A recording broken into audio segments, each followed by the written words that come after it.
सावन सोमवार की व्रत कथा। एक बार एक साहूकार भगवान भोलेनाथ का बहुत बड़ा भक्त था। उसके पास बहुत पैसा था, लेकिन उसकी कोई संतान नहीं थी।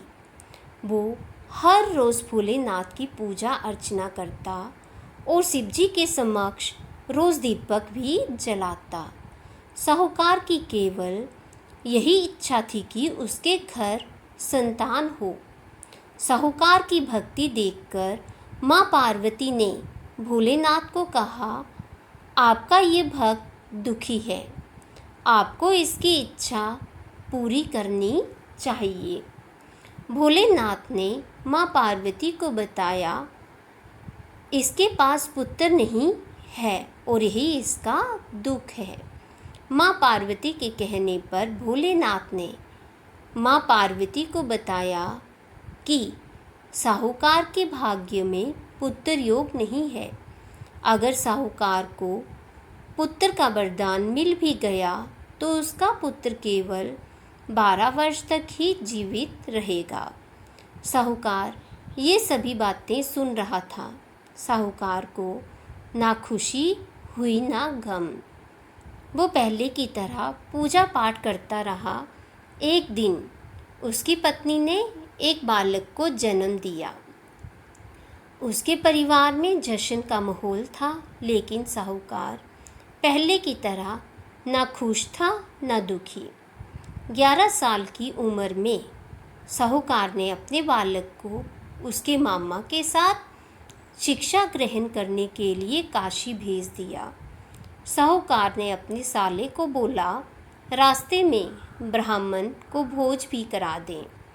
काशी के रास्ते में एक राजकुमारी का विवाह हो रहा था, जिसका दूल्हा एक आंख से काना था।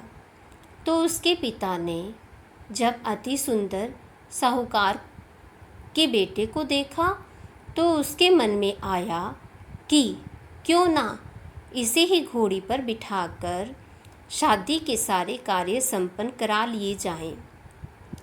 जब विवाह संपन्न हो गया तो जाने से पहले साहूकार के बेटे ने राजकुमारी की चुंदरी के पल्ले पर लिखा कि तेरा विवाह तो मेरे साथ हुआ, लेकिन जिस राजकुमार के साथ भेजेंगे वह तो एक आंख से काना है।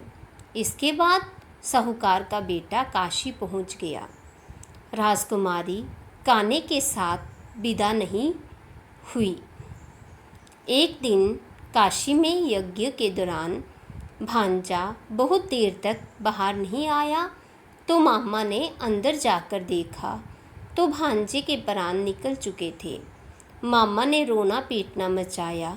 उसी वक्त वहाँ से शिव पार्वती जा रहे थे तो माता पार्वती ने शिवजी से पूछा, हे प्रभु, ये कौन रो रहा है? तभी उन्हें पता चलता है कि ये तो भोलेनाथ के आशीर्वाद से जन्मा साहूकार का पुत्र है।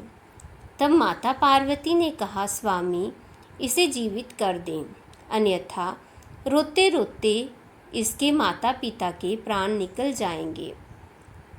तब भोलेनाथ ने कहा कि हे पार्वती, इसकी आयु इतनी ही थी, सो वह भोग चुका है। लेकिन माँ के बार बार कहने पर भोलेनाथ ने उसे जीवित कर दिया। लड़का ओम नमः शिवाय करते हुए जी उठा और मामा भांजे दोनों ने ईश्वर को धन्यवाद दिया और अपनी नगरी की ओर लौटे। रास्ते में वही नगर पड़ा और राजकुमारी ने उन्हें पहचान लिया। तब राजा ने राजकुमारी को साहूकार के बेटे के साथ बहुत सारे धन धान्य के साथ विदा किया।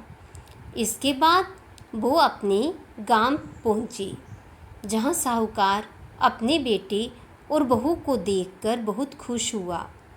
उसी रात साहूकार को स्वप्न में शिवजी ने दर्शन दिए और कहा कि तुम्हारे पूजन से मैं प्रसन्न हुआ और इसी प्रकार जो भी व्यक्ति इस कथा को पढ़ेगा या सुनेगा उसके समस्त दुख दूर हो जाएंगे और मनोवांछित सभी कामनाओं की पूर्ति होगी।